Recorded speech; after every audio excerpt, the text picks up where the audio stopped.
مسلمان اس غلط فہمی میں مبتلا ہو کہ کہیں پر بھی سر جھکا دے، اس کی توحید کو کوئی فرق پڑنے والا نہیں ہے۔ مسلمان اپنے آپ کو شرک پروف سمجھنے لگا۔ نہیں میرے پیارے ساتھیوں، شرک دنیا کا سب سے بڑا پاپ ہے، سب سے بڑا پاپ تھا اور سب سے بڑا پاپ رہے گا، اور شرک کرنے والا اللہ کا کبھی کامیاب نہیں ہو سکتا۔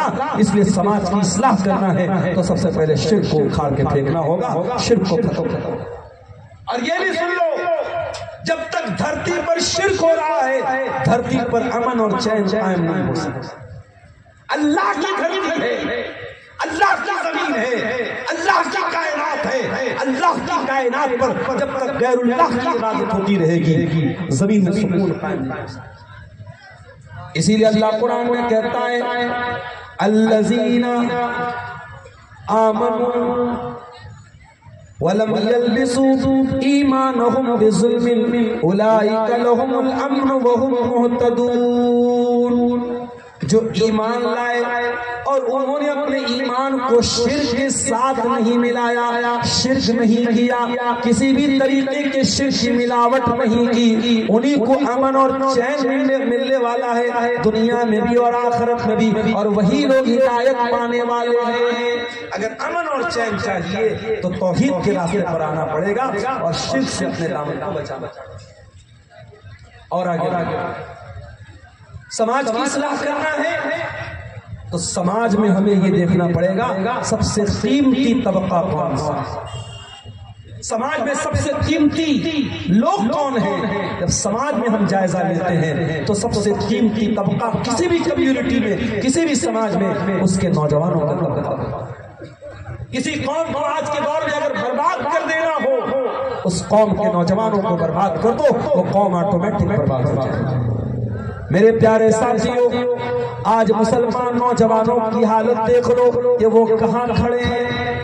ان کے اندر دین کا شعور کتنا ہے، ان کے اندر اسلام کتنا ہے، ان کے اندر ایمان کتنا ہے، ان کا اخلاق کیسا ہے، ان کی سیرت کیسی، ان کی صورت کیسی ہے۔ نوجوانوں کو دیکھ لو، اگر نوجوان آپ کو اچھے نظر آ جائیں، نوجوان اگر آپ کو صحیح نظر آ جائیں تو سمجھ جاؤ کہ قوم بھی صحیح ہے، اور نوجوان اگر آپ کو بگڑے ہوئے نظر آ جائیں تو سمجھ لو کہ قوم بھی بگڑی ہوئی ہے۔ اور نوجوانوں کا حال اللہ کی پناہ ہے، اللہ کی پناہ ہے میرے پیارے ساتھ۔ کون سی ایسی برائی ہے اور کون سی ایسی گندگی ہے جس میں آج ہمارا نوجوان لت پت نہیں ہے میرے پیارے ساتھ۔ ہمارا نوجوان یہ بھول گیا کہ وہ امت مسلمہ سے اس کا تعلق ہے، وہ مسلمان ہے۔ دنیا کا ایک دستور ہوتا ہے میرے بھائی، ایک باپ کے 4 بیٹے ہوتے ہیں، ایک بیٹا بڑا نالائق ہوتا ہے، باپ اس سے ناراض رہتا ہے، لیکن جو 3 بیٹے باپ کے بڑے فرما بردار، بڑے اچھے، بڑے لائق بیٹے ہوتے ہیں، جب یہ 3 لائق بیٹے جب یہ کوئی غلط کام کرتے ہیں، جب یہ باپ کے ساتھ ساتھ بدتمیزی کرتے ہیں، جب یہ باپ کی نافرمانی کرتے ہیں تو باپ کو زیادہ دکھ ہوتا ہے، باپ کو زیادہ تکلیف ہوتی ہے۔ میرے پیارے ساتھیوں، دوسری قومیں کیا کر رہی ہیں میں یہ نہیں جانتا، ہم اور آپ کیا کر رہے ہیں ہم کو اس پر غور کرنے کی ضرورت ہے۔ ارے ہم تو مسلمان ہیں، ہم تو وہ امت ہے جن کے بارے میں اللہ قرآن میں کہتا ہے کنتم خیر امت اخرجت للناس تأمرون بالمعروف وتنہون عن المنکر وتؤمنون باللہ۔ اے مسلمانوں، تم دنیا کی سب سے بہترین امت ہو، تم ان لوگوں کے لیے نکالے گئے ہو، تم نیکی کا حکم دیتے ہو، تم برائی سے روکا کرتے ہو، تم اللہ تعالیٰ کے اوپر ایمان رکھتے ہو۔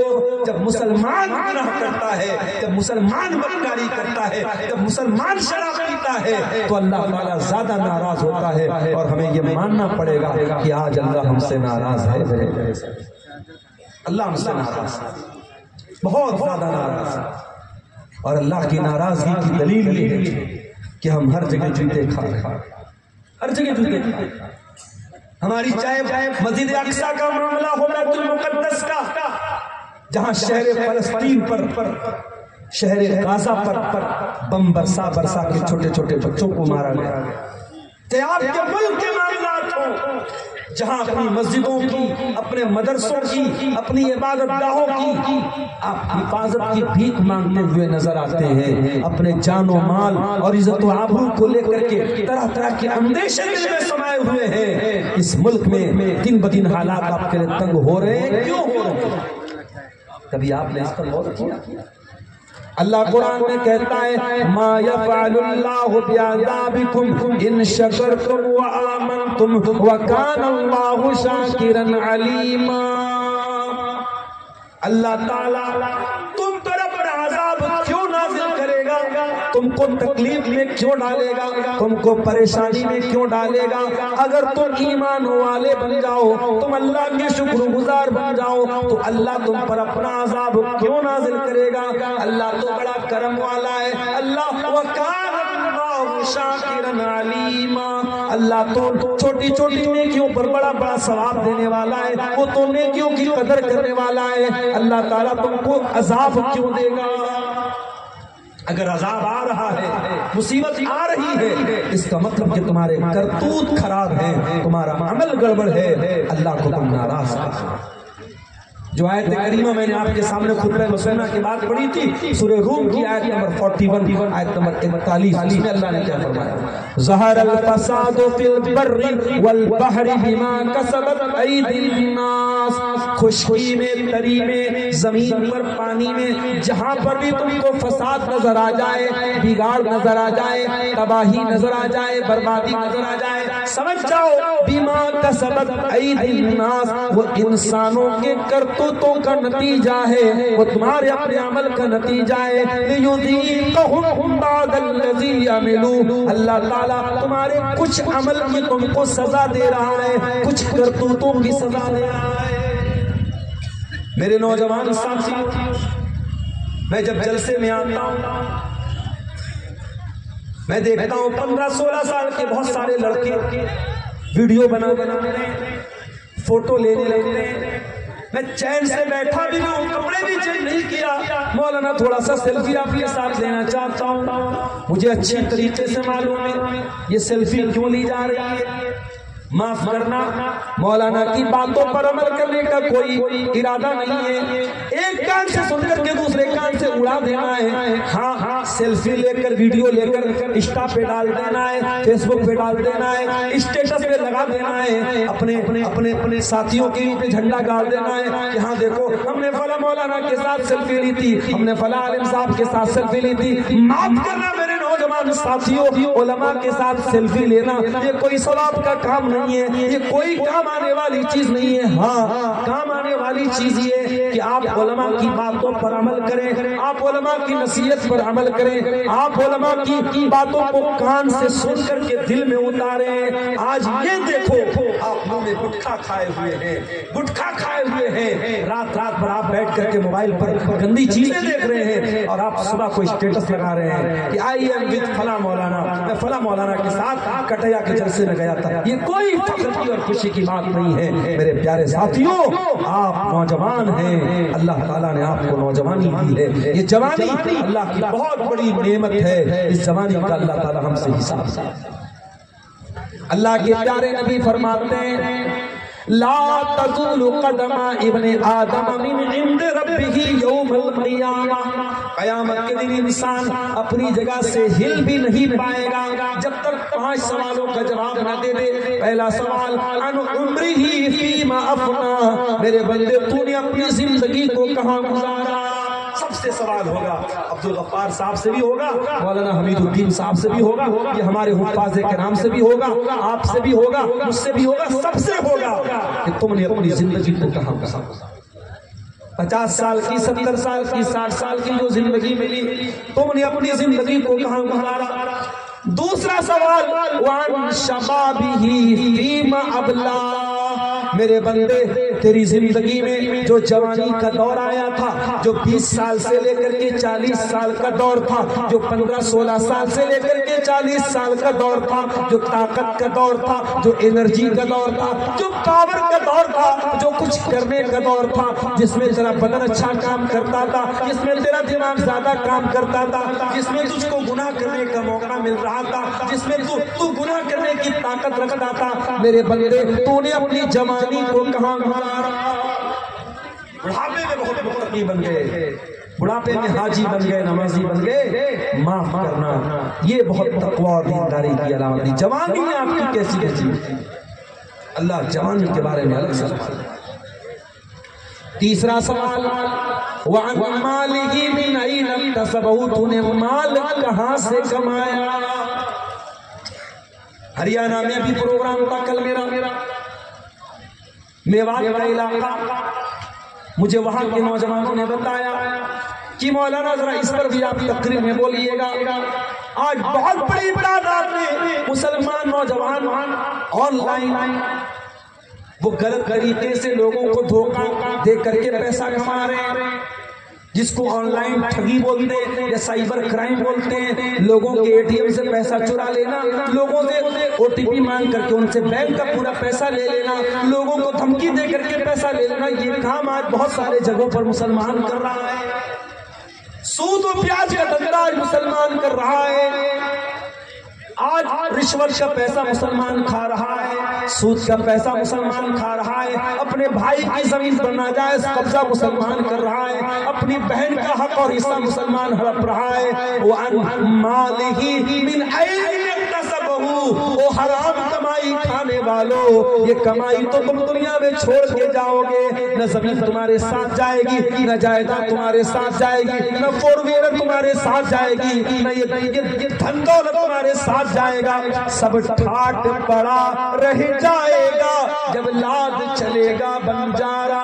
جب اللہ کے پاس ہم جائیں گے میرے پیارے ساتھیوں، تو قبر میں نہ ہماری دولت ہمارے ساتھ جائے گی، نہ ہماری زمین ہمارے ساتھ جائے گی، آخرت میں یہ تمام چیزیں، یہ بے ایمانی اور حرام کی کمائی ہمارے لیے بہت ہلاکت کا سبب بنے گی۔ میرے بھائیوں، دنیا کی چند دنوں کی زندگی کے لیے آخرت کو برباد نہ کرو۔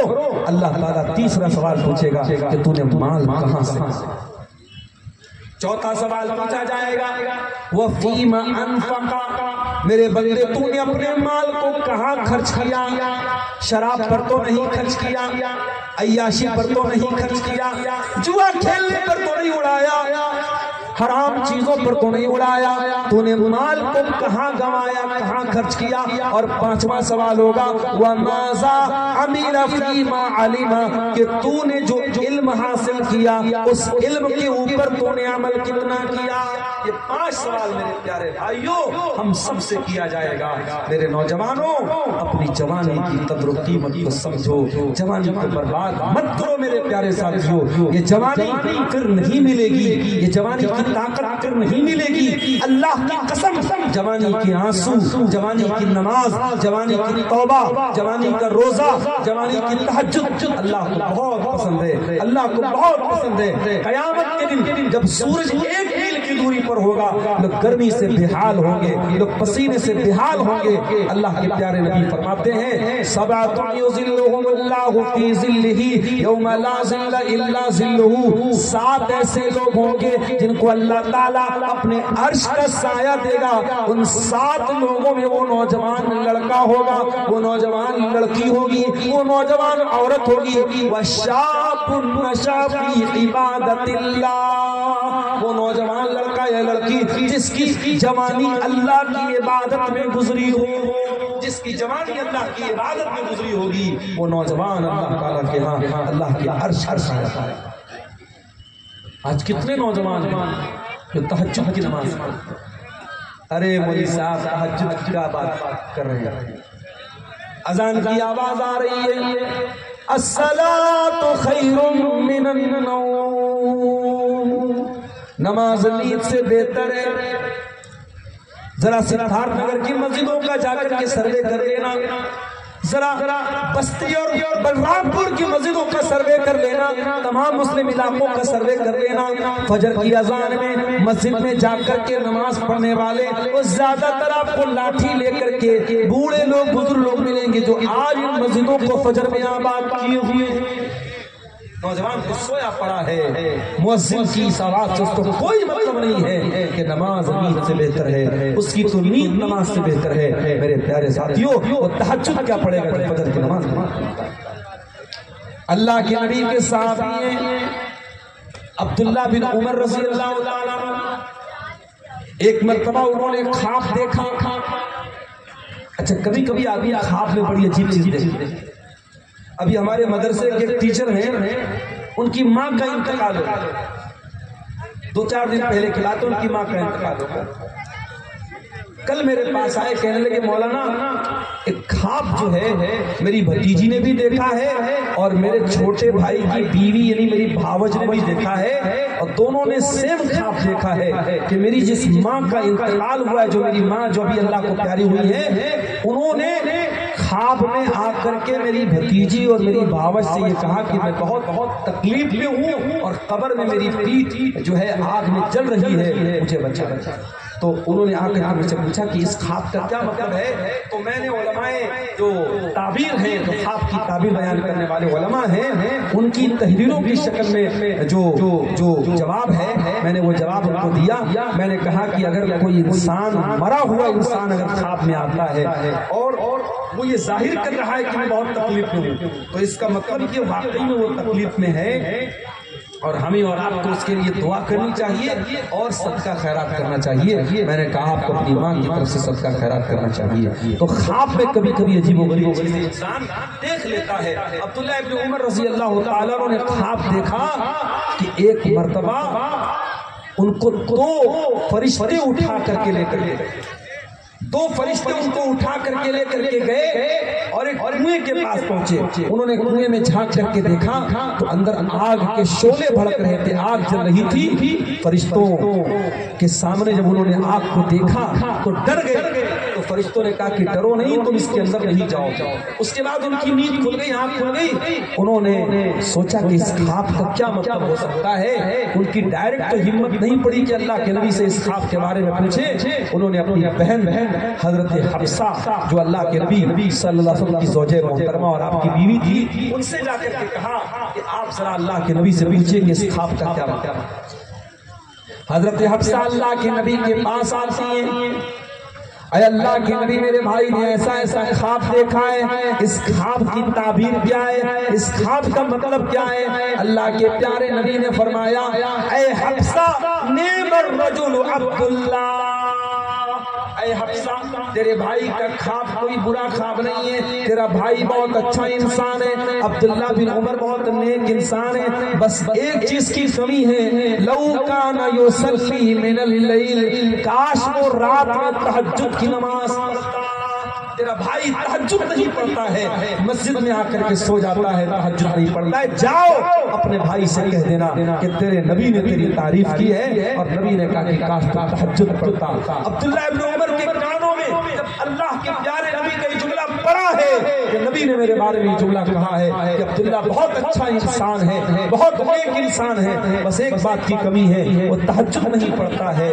بخاری کے الفاظ ہیں، اس دن کے بعد سے عبداللہ ابن عمر رات میں بہت کم سوتے تھے، بہت کم آرام کرتے تھے اور پوری رات کو قیام کرتے تھے، پوری رات کو تہجد کرتے تھے۔ ساتھیوں، یہ ہوتے ہیں اللہ کے نوجوان بندے، ایسے نوجوان بنو، اپنی جوانی کو قیمت کو سمجھو میرے پیارے ساتھ۔ اللہ کے پیارے نبی فرماتے ہیں، اغتنم خمسا قبل خمس، 5 چیزوں کی قدر کرو 5 چیزوں کے آنے سے پہلے۔ شبابک قبل حرم، اپنی جوانی کی قدر کرو بڑھاپے کے آنے سے پہلے۔ وصحتک قبل سقم، اپنی تندرستی کی قدر کرو بیمار ہونے سے پہلے۔ وغناک قبل فقر، اپنی دولت کی قدر کرو غریب ہونے سے پہلے۔ وفراغک قبل شغل، اپنے ٹائم کی قدر کرو بزی ہونے سے پہلے۔ وحیاتک قبل موتک، اور اپنی زندگی کی قدر کرو موت کے آنے سے پہلے۔ کیا کوئی اس بات کی گارنٹی دے سکتا ہے کہ وہ کب مرے گا؟ مئو کے قریب میں ایک جگہ ہے گھوسی، 2 بچے مدرسے کی چھٹی ہوئی، بہار کے غالباً رہنے والے تھے، مدرسے کی چھٹی ہوئی، گھر جا رہے تھے، وہاں گھوسی سے کچھ دور ایک علاقہ ہے سید آباد، بس پہ چڑھنے لگے اور بولیرو، بڑی تیز رفتار بولیرو آئی، اور بعد میں جو ویڈیو وائرل ہوا ہے، ویڈیو دیکھ کر کے صاف پتہ چل رہا ہے تو بولیرو والوں نے جان بوجھ کر کے ان دونوں لڑکوں کو ٹکر مارا ہے۔ چھوٹے چھوٹے بچے، غالباً 12-13 سال کے بچے ہوں گے، بولیرو نے ٹکر ماری۔ ایک لڑکے کا نام ریحان تھا اور ایک لڑکے کا نام کچھ اور تھا، 2 بچے تھے مدرسے کے، دونوں بچوں کو بولیرو نے ٹکر ماری ہے۔ ایک تو وہی موقع واردات پر اللہ کو پیارا ہو جاتا ہے، اور دوسرا اسپتال میں جا کر کے دم توڑ دیتا ہے۔ بچے گھر جا رہے تھے، تعطیل کلا ہونے والی تھی، رمضان کی چھٹی ہونے والی تھی، بچوں کے ماں باپ انتظار کر رہے تھے ہمارا بچہ آئے گا، لیکن بچوں کی لاش گھر پہنچی ہے، بچوں کا جنازہ گھر پہنچا ہے۔ میرے پیارے ساتھیوں، ہم نہیں جانتے موت کا فرشتہ کس شکل میں ہمارے پاس آئے گا، کس بہانے سے ہمارے پاس آئے گا۔ موت کا فرشتہ ہم سے اپوائنٹمنٹ لے کر کے نہیں آئے گا، ہم سے پوچھ کر کے نہیں آئے گا۔ اپنی جوانی پر ناز کرنے والوں، اپنی دولت پر غرور کرنے والوں، اپنی شہرت پر ناز کرنے والوں، یہ شہرت، یہ دولت، یہ خوبصورتی کس دن ختم ہو جائے گی؟ یہ سانسوں کی ڈور کب تھم جائے گی؟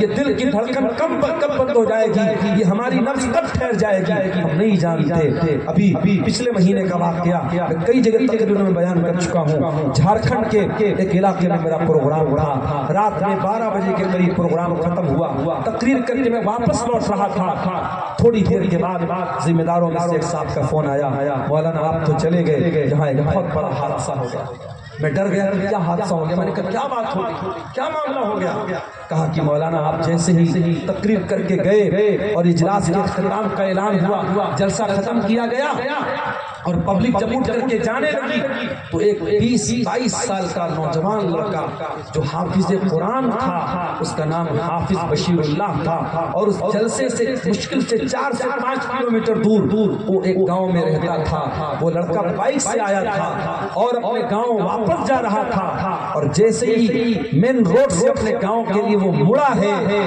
نوجوان لڑکوں کی عادت ہوتی ہے، بائک چلاتا ہے تو کوئی ہیلمٹ نہیں پہنتا ہے، کچھ لڑکے ایسے ہوتے ہیں جو ٹریفک کے جو رولز ہوتے ہیں وہ فالو نہیں کرتے ہیں۔ یاد رکھو میرے بھائی، جو ٹریفک کے رولز ہیں، جو قانون ہیں، جو قاعدے ہیں، وہ ہماری سیفٹی کے لیے۔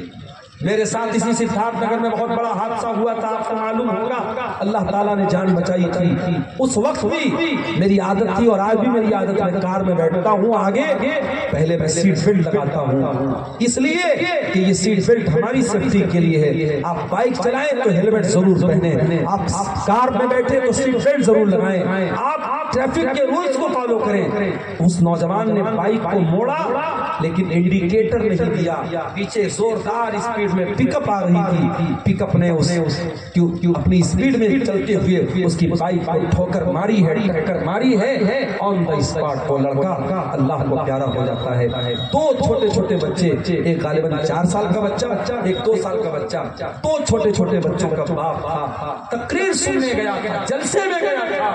کیا اس کی بیوی نے سوچا ہوگا کہ چند گھنٹوں کے بعد میں بیوہ ہو جاؤں؟ کیا اس کے بچوں نے سوچا ہوگا کہ یتیمی کا داغ ہمیں سہنا پڑے گا اور ہمارا باپ دنیا سے چلا جائے گا؟ کیا ان کے باپ نے یہ سوچا ہوگا، اس کی ماں نے یہ سوچا ہوگا کہ میرا بیٹا تقریر سننے گیا ہے، قرآن کا حافظ میرا بچہ ہے اور میرا بچہ آئے گا تو زندہ نہیں آئے گا، اس کی لاش گھر میں آئے گی۔ میرے پیارے ساتھیوں، وما تدری نفس بأی ارض تموت، کوئی نہیں جانتا وہ کب مرے گا اور کہاں مرے گا، موت آپ سے پوچھ کر کے نہیں آئے گی۔ اس لیے اللہ کے نبی فرماتے ہیں اپنی زندگی کی قدر کرو موت کے آنے سے پہلے۔ میرے نوجوانوں، اگر یہ کانوں میں ہیڈ فون لگا کے اور ایئر پوڈ لگا کر کے جو تم گانے سن رہے ہو، اللہ نہ کرے گانا سنتے ہوئے اگر موت آ گئی، گندی موویز دیکھتے ہوئے موت آ گئی، زنا کرتے ہوئے موت آ گئی، حرام کام کرتے ہوئے موت آ گئی، اللہ کے نبی فرماتے ہیں کل عبد یبعث علی ما مات علیہ، بندہ جس حال میں مرے گا اسی حال میں قیامت کے دن اٹھایا جائے گا۔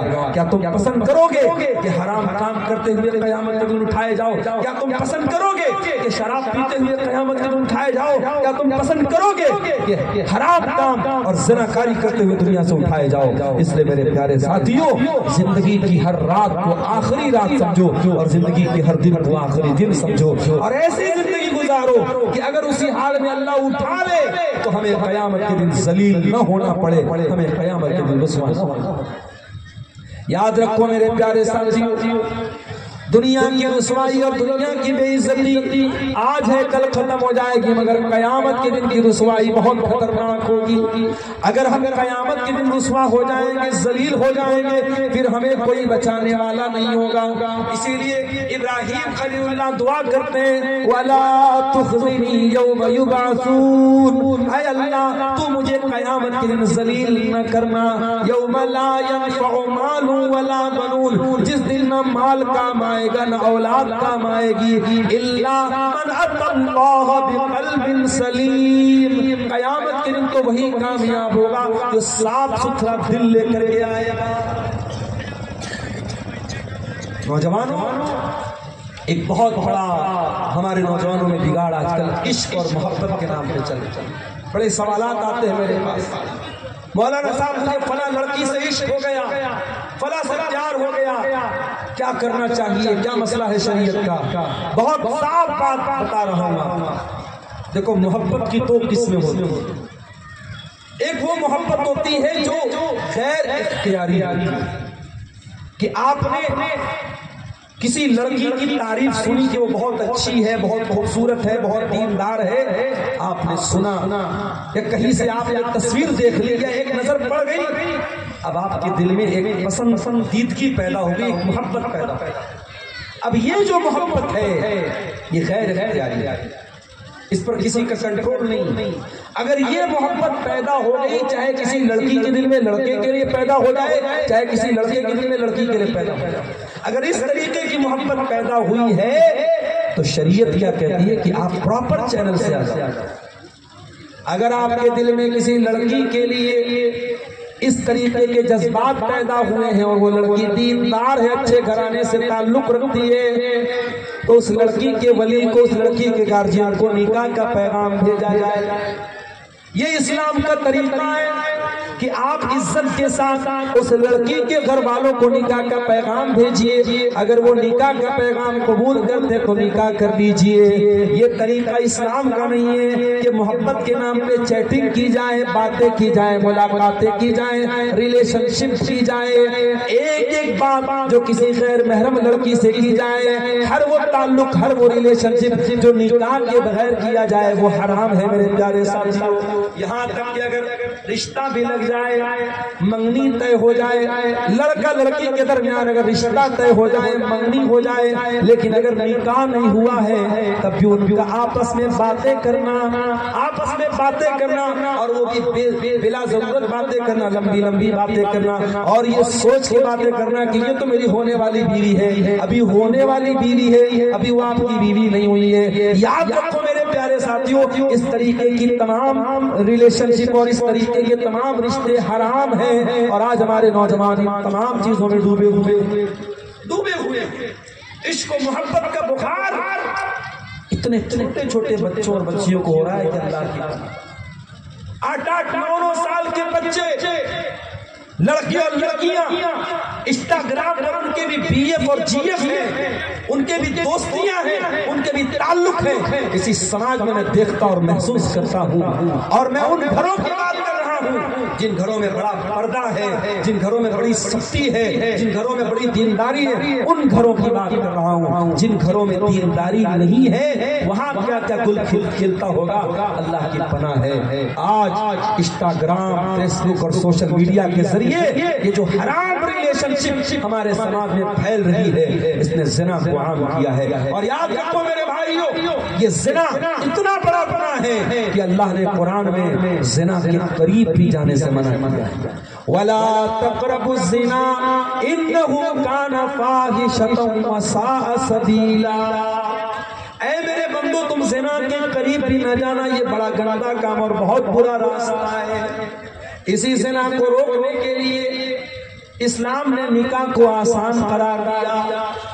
اللہ کے پیارے نبی نوجوانوں کو خطاب کر کے کہتے ہیں یا معاشر الشباب من استطاع منکم الباءۃ فلیتزوج، اے نوجوانوں اگر تمہارے پاس شادی کی طاقت ہے، اگر نکاح کی ذمہ داری اٹھانے کی طاقت ہے تو تم نکاح کر لو، فإنہ اغض للبصر واحسن للفرج، تم نکاح کر لو گے تو تمہاری آنکھیں جھک جائیں گی اور تمہاری شرمگاہ کی حفاظت ہو جائے گی، تم زنا سے بچ جاؤ گے۔ نکاح کو آسان کرنے کا حکم دیا ہے۔ اسلام نے جو نکاح کا سسٹم رکھا اس میں نہ بارات کا کوئی چکر رکھا، نہ جہیز کا کوئی چکر رکھا، نہ منگنی کا کوئی چکر رکھا، نہ یہ دنیا بھر کی رسم و رواج کا کوئی چکر رکھا۔ رشتہ طے ہو گیا، نکاح ہو گیا، لڑکی کے اوپر تو کوئی، لڑکی کے باپ کے اوپر تو کسی طریقے کا کوئی خرچ بھی نہیں رکھا اسلام نے۔ ہاں لڑکے کے اوپر اگر طاقت ہے تو اس کو ولیمہ کرنا ہے، اگر ولیمہ کرنے کی طاقت نہیں تو بغیر ولیمہ کے بھی نکاح ہو جائے گا۔ اسی زنا سے روکنے کے لیے اسلام نے اتنا آسان نکاح کا سسٹم رکھا۔ اسی زنا سے روکنے کے لیے اسلام نے عورت کو پردہ میں نکلنے کا حکم دیا، فرمایا وَلَا يُبْدِينَ زِينَتَهُنَّ، اے لڑکیوں، اے عورتوں، جب تم گھر سے نکلا کرو تو اپنی زینت کو ظاہر نہ کیا کرو۔ او نقاب پہننے والی لڑکیوں، او میری بہنوں جو نقاب پہنتی ہو، اپنی نقاب کے اوپر، اپنے برقعے کے اوپر ماشاءاللہ نہ لکھوایا کرو، اپنے نقاب کے اوپر اسلام کی شہزادی نہ لکھوایا کرو، اپنے نقاب کے اوپر اپنا نام نہ لکھوایا کرو۔ یہ پردہ چھپانے کی چیز ہے، یہ پردہ دکھانے کی چیز نہیں ہے۔ اپنے پردے کو اپنے آپ کو چھپانے کا ذریعہ بنانا، اپنے پردے کو دکھانے کا ذریعہ نہ بنانا۔ اسی زنا سے روکنے کے لیے اسلام نے عورت کو نقاب میں نکلنے کا حکم دیا اور یہاں تک فرمایا وَلْيَضْرِبْنَ بِخُمُرِهِنَّ عَلَى جُنُوبِهِنَّ، عورت گھر کے اندر ہے، بہو سسر کے سامنے، بیٹی باپ کے سامنے، بہن بھائی کے سامنے، ماں اپنے بچوں کے سامنے، جو محرم رشتہ دار ہیں ان کے سامنے بھی عورت اپنے دوپٹے کو جہاں جہاں نہ رکھے، عورت دوپٹے کو اپنے سینے پر رکھے۔ غیر محرم کی نہیں بات کر رہا ہوں، اپنے محرم کے سامنے بھی عورتیں اور لڑکیاں اپنے دوپٹے کو اپنے سینے پر رکھیں۔ او میری پیاری ماں بہنوں، آپ کا پروردگار آپ کو دوپٹہ رکھنے کا طریقہ قرآن میں بتا رہا ہے۔ کیوں بتا رہا ہے؟ وَلَا تَقْرَبُوا الزِّنَا، تاکہ زنا کے قریب بھی تم نہ جانا۔ قرآن کے چوتھے پارے کی آخری آیت میں اللہ نے لسٹ بیان کر دی کون کون سے رشتہ دار ایسے ہیں جن سے نکاح کرنا حرام ہے۔ حرمت علیکم امہاتکم، ماں سے شادی نہیں کر سکتے، خالہ سے نہیں کر سکتے، پھوپھی سے نہیں کر سکتے، بہن سے نہیں کر سکتے۔ رشتوں کی لسٹ کیوں بتائی؟ تاکہ یہ کلیئر ہو جائے کہ جو رشتے غیر محرم ہیں، غیر محرم رشتوں میں عورت احتیاط کرے، مرد احتیاط کرے۔ آپ کی خالہ کا لڑکا، آپ کے ماموں کا لڑکا، آپ کے چاچا کا لڑکا، آپ کے تایا کا لڑکا، یہ سارے کے سارے آپ کے لیے غیر محرم ہیں۔ ان سے چیٹنگ کرنا، ان سے باتیں کرنا، ان سے ملاقاتیں کرنا، ان سے مصافحہ کرنا، ان کے سامنے بے پردہ آنا آپ کے لیے جائز ہے۔ جوائنٹ فیملی سسٹم میں آج ہمارے یہاں دیور بھابھی کے بیچ میں کوئی پردہ نہیں ہے، جیجا سالی کے بیچ میں کوئی پردہ نہیں ہے، جبکہ اللہ کے نبی فرماتے ہیں الحم الموت، دیور اپنی بھابھی کے لیے موت ہے، جیجا اپنی سالی کے لیے موت ہے۔ اور میں کئی علاقوں میں جانتا ہوں شوہر باہر کام کر رہا ہے اور جوان دیور اپنی بھابھی کے ساتھ گھر میں رہتا ہے۔ کتنے گھروں میں فلمیں ہو رہے ہیں، شوہر باہر کام کر رہا ہے اور دیور اور بھابھی کے بیچ میں ناجائز تعلقات پنپ رہے ہیں۔ جیجا اپنی سالی کے ساتھ گندے اور فضول مذاق کر رہا ہے، یہاں تک کہا جاتا ہے کہ سالی آدھی گھر والی ہے۔ او لوگوں کان کھول کر کے سن لو، تمہارا اسلام بہت صاف ستھرا مذہب ہے اور اسلام میں سالی آدھی گھر والی نہیں ہے، سالی آپ کے لیے غیر محرم ہے۔ جب تک آپ کی بیوی آپ کے نکاح میں ہے، سالی کے ساتھ سالی کو پردہ کرنا ہے آپ سے، سالی کو دور رہنا ہے آپ سے۔ وَلَا تَقْرَبُوا الزِّنَا، زنا کے قریب بھی نہ جانا۔ زنا کے قریب لے جانے والے جتنے راستے ہیں اسلام نے اس سے منع کیا ہے۔ یہاں تک کہ وہ عورتیں جو 50 سال کی ہو چکی ہیں، 55 سال کی ہو چکی ہیں، بوڑھی ہو چکی ہیں، قرآن کہتا ہے وَالْقَوَاعِدُ مِنَ النِّسَاءِ اللَّاتِي لَا يَرْجُونَ نِكَاحًا، جو عورتیں اتنی بوڑھی ہو چکی ہیں کہ اب وہ شادی کرنے کے لائق نہیں ہیں، اگر وہ گھر سے بغیر پردے کے نکلنا چاہیں، بغیر نقاب کے نکلنا چاہیں تو قرآن کہتا ہے ان کو اجازت ہے، لیکن شرط کیا ہے؟ غیر متبرجات بزینہ، کہ جب وہ بوڑھی عورتیں بھی گھر سے نکلیں تو ٹھیک ہے، نقاب کی شرط نہیں ہے، برقعے کی شرط نہیں ہے، لیکن وہ بھی بن سور کر کے، میک اپ کر کے، خوشبو لگا کر کے 50-55 سال کی عورتیں، ہمارے الٹی گنگا بہتی ہے، بوڑھی عورت بالکل پردے میں نکلتی ہے، بالکل بابا آدم کے زمانے والا جو نقاب ہوتا ہے نا، بالکل جس کو جو ہے ہمارے بعض بوڑھی عورتیں پہنتی ہیں، وہ نقاب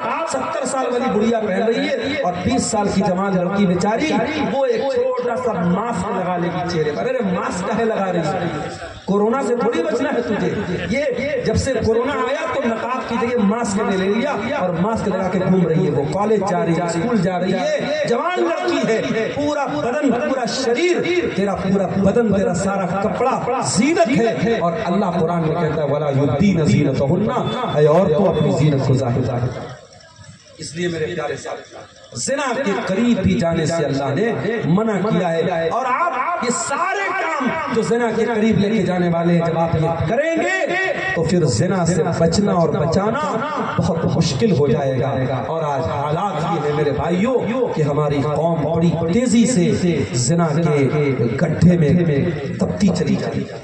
کوئی مسلمانوں کی ایسی بستی نہیں، کوئی ایسا بڑا شہر اور قصبہ نہیں جہاں زنا کے اڈے آباد ہیں۔ اور آپ افسوس کریں گے، میں بنارس جیسے شہر سے تعلق رکھتا ہوں اور دلی، ممبئی، کلکتہ، پٹنہ اور تمام شہروں میں جاتا رہتا ہوں، میں محسوس کر رہا ہوں کہ تمام بڑی بڑی جو تفریح گاہیں ہیں، جو ہوٹلز ہیں، جو ریسٹورنٹس ہیں، جو پارک ہیں، ہر جگہ آپ کو نقاب پوش لڑکی جو گھر سے نقاب میں نکلی ہے، جس کی ماں نے یہ سوچ کے اپنی بیٹی کو جانے دیا ہے کہ یہ تو نقاب میں جا رہی ہے، وہ لڑکی نقاب میں گھر سے نکلتی ہے، کہاں پائی جا رہی ہے؟ زنا کے اڈے پر پائی جا رہی ہے۔ یہ پوری قوم کے لیے سوچنے کا مقام ہے اور چلو بھر پانی میں ڈوب مرنے کا مقام ہے۔ میرے پیارے ساتھیوں، ہمیں اور آپ کو اپنی آنے والی نسلوں کو بدکاری سے بچانا پڑے گا، انہیں حیا کا پاٹ پڑھانا پڑے گا، انہیں غیرت کا سبق پڑھانا پڑے گا، ورنہ آنے والے دنوں میں حالات اور زیادہ ہو جائیں گے۔ ہم حیا والے لوگ ہیں، ہمارے نبی حیا والے، ہمارا رب حیا والا اور ہمارا دین حیا والا۔ بے حیائی ہمارے دین میں الاؤڈ نہیں ہے، بے شرمی ہمارے دین میں الاؤڈ نہیں ہے۔ وقت زیادہ ہو رہا ہے، ایک آخری بات بیان کر کے بات ختم کرتا ہوں۔ آج ہمارے سماج کی اصلاح کی اگر ہم بات کریں، سماج کی اصلاح میں بہت بڑی چیز جس کی آج ضرورت ہے کہ ہم اپنے اندر فکر آخرت پیدا کریں۔ ابھی مجھ سے پہلے آپ نے مولانا مشتاق مدنی صاحب کا خطاب سنا تھا، میں نے دیکھا اور سنا کہ انہوں نے قبر کے بارے میں بہت ساری باتیں بولی، قیامت کے بارے میں بہت ساری باتیں بولی۔ یہ قبر کی باتیں، یہ قیامت کی باتیں، یہ پل صراط کی باتیں، یہ حشر کی باتیں، یہ خیالی پلاؤ نہیں ہے میرے بھائیوں، یہ ہو کر کے رہے گا۔ ہم پانچوں ٹائم کی جب نماز پڑھتے ہیں، نماز کی ہر رکعت پہ ہم کہتے ہیں مالک یوم الدین، مالک یوم الدین، اے اللہ تو حساب کے دن کا مالک ہے، تو بدلے کے دن کا مالک ہے، تو ایک دن ایسا آئے گا جب سارے بندوں سے حساب لے گا، اور جب اللہ حساب لے گا وَكَفَى بِنَا حَاصِرِينَ تو ایک ایک چیز کا حساب لے گا۔ میرے بھائیوں، دنیا کے نشے میں اتنے دھت نہ ہو جاؤ کہ آخرت کو بھول جاؤ۔ دنیا کا سکھ بھی وقتی ہے، دنیا کا دکھ بھی وقتی ہے، آخرت کی تیاری کرو، آخرت کی تیاری کرو، اور جو صحیح معنوں میں آخرت کی تیاری کرے گا وہ یقیناً آخرت میں اپنی محنت کا پھل پائے گا۔ اللہ نے قرآن کے 15ویں پارے میں فرمایا وَمَنْ أَرَادَ الْآخِرَةَ وَسَعَى لَهَا سَعْيَهَا وَهُوَ مُؤْمِنٌ فَأُولَئِكَ كَانَ سَعْيُهُمْ مَشْكُورًا۔ جو آخرت کی تیاری کرے گا، جو آخرت کے لیے کوشش کرے گا اور وہ ایمان والا ہوگا، تو ایسے لوگوں کی کوشش کی اللہ تعالیٰ کیا قدر کی جائے گی۔ جمعہ کے دن ہم سورہ اعلیٰ کی تلاوت سنتے ہیں، پہلی رکعت میں امام صاحب یہ آیت پڑھتے ہیں بل تؤثرون الحیات الدنیا والآخرۃ خیر وابقا۔ میرے بندو، تم دنیا کی زندگی کو ترجیح دیتے ہو، تم دنیا کی زندگی کو پراتھمکتا دیتے ہو اور آخرت کو بھول جاتے ہو، جبکہ آخرت زیادہ بہتر اور زیادہ باقی رہنے والی ہے۔ آخرت کی تیاری کرو میرے ساتھیوں، وہاں کا دکھ ہمیشہ کا دکھ ہے اور وہاں کا سکھ ہمیشہ کا سکھ ہے۔ اللہ نہ کرے اگر وہاں ہمارے حصے میں ناکامی آ گئی تو ہم سے بڑا ناکام کوئی نہیں، اور اگر وہاں ہم کو کامیابی مل گئی تو ہم سے بڑا کامیاب کوئی نہیں۔ یہ چند باتیں اصلاح معاشرہ کے تعلق سے آپ کے سامنے رکھی گئی۔ اللہ سے دعا ہے رب العالمین ہم سب کو اپنی اصلاح کرنے کی توفیق عطا فرمائے، رب العالمین ہمیں آخرت کی تیاری اور فکر کرنے کی توفیق عطا فرمائے۔ بالخصوص اللہ ہمارے نوجوانوں کو اور ہماری ماں بہنوں کو تمام قسم کی برائیوں سے اور فتنوں سے بچنے کی توفیق عطا فرمائے، رب العالمین کہنے سننے سے زیادہ ہم سب کو عمل کی توفیق عطا فرمائے۔ آمین وآخر دعوانا الحمدللہ رب العالمین، والسلام علیکم ورحمۃ اللہ وبرکاتہ۔